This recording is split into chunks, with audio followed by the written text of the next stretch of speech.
Welcome back to the channel. In today's video, I'm going to show you how to turn off music in Roblox. So let's get started. First, open Roblox and join any game where the background music is too loud or distracting. Once you are inside the game, look for the Roblox icon at the top of the screen and tap on it. A menu will appear with several options. From here, tap on Settings. Now scroll down until you find the volume option. You will see a volume slider or plus and minus buttons. Simply lower the volume by moving the slider to the left or pressing the minus button until it reaches 0.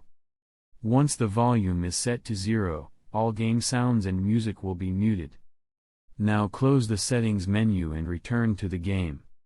As you can see, the background music is no longer playing, allowing you to enjoy the game without any distracting sounds.